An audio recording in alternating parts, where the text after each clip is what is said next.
আমি সেজন্যই লেখাপড়া বাদ দিয়ে দিছি শুধু এটার কারণে।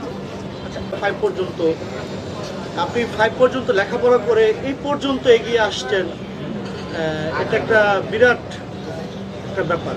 কিভাবে আসলেন? এই সফলতার পিছনে কে রয়েছে একটু জানতে চাই। হ্যাঁ, সফলতার পিছনে তো অবশ্যই বিয়ের পরে হাজবেন্ডই থাকে। তো আমার হাজবেন্ডই সফলতার কারণ। আর আমি এতটুকু আসতে পেরেছি, ছোট থেকে আসতে হয়। তো আমি একটু একটু একটু একটু করে করে আজ এতটুকু পর্যন্ত আসতে পেরেছি। ছোটোবেলা আসলে পরিবারেরও সাপোর্ট ছিল, না থাকলে তো আসা পসিবল না। আর সবারই সাপোর্ট ছিল, সেজন্যই আসতে পেরেছি। আন্টি ছিলেন পরামর্শ বুদ্ধিদাতা, উনি ছিলেন। পরিবারের জার্নির বিষয়ে আমরা একটু জানতে চাই। মানে আপনার পরিবার থেকে আপনি পরিবারে প্রথম চাইনি, কারণ কোনো পরিবারই চায় না তার মেয়ে লেখাপড়া ছেড়ে দিয়ে একটা এত ছোট বয়সে সে একটা কাজে লেগে যাক, সেটা কোনো পরিবারই চায় না। আমার পরিবারও তখন চাইনি, বলেছিল হ্যাঁ তুমি লেখাপড়া করো, বড় হও, তোমাকে অবশ্যই শেখাবো। কিন্তু সেই ধৈর্যটা আমার ছিল না। আমার শিখতেই হবে, আমার মাথায় ঢুকছে আমি শিখতে হবে, আমি শিখবো। আমি সেজন্যই লেখাপড়াও বাদ দিয়ে দিছি শুধু এটার কারণে। হ্যাঁ, লেখাপড়া করে যে গাড়ি ঘোড়া চড়ে সেটাও ঠিক আছে, কিন্তু সব লেখাপড়া আবার গাড়ি ঘোড়াতে চলা যায় না। আবার মূর্খ হলেও যে গাড়ি ঘোড়ায় চলতে পারবে না এমনও না।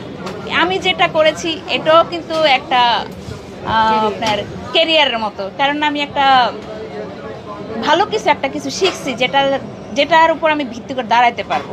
পিএইচডি পাস করে রিক্সা চালায়। হ্যাঁ, অনেক লেখাপড়া করেও তো অনেকে চাকরি করতে পারছে না, নিজে কিছুই করতে পারতেছে না, বেকার ঘুরতেছে।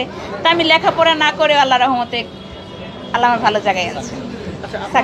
সব যেমন কি যত মানে আমি সেটা আসলে কীভাবে বলবো, আমি যতটুকু বুঝি যে সব পার্লারে সব ধরনের কাজ সবাই করতে পারে না। সবাই যদি এক লেভেলের কাজ করে তাইলে কারো পার্লার সব পার্লারে একই রকম কাজ হতো, তো এক এক পার্লারে এক এক রকম কাজ হয়। আমি মনে করি আমি যে পার্লারে চাকরি করছি বা এক এক পার্লারে গেছি সেটাও আমার একটা শিক্ষণীয় ছিল, কারণ আমি নতুন একটা পার্লারে গেছি, নতুন একটা কিছু শিখছি, নতুন কিছু আমি জানতে পারছি।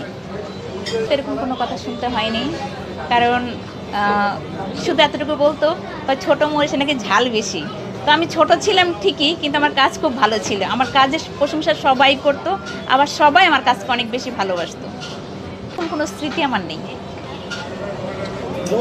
না না, এটা তো আমি তো লেখাপড়া করতে মানা করিনি, আমি বলছি আমারটা, যে সবাই কিন্তু লেখাপড়া করেও তো অনেকে অনেক লেখাপড়া করেও অনেকে অশিক্ষিতর মতো ব্যবহার করে, বাট লেখাপড়া না করেও যে শিক্ষিত হওয়া যায় সেটাই হচ্ছে উনি বলছে আর কি। এখানে কতজন নারী উদ্যোক্তা আপনার হাত ও থেকে? আচ্ছা, হ্যাঁ হয়েছে 4-500 জন ইনশাআল্লাহ।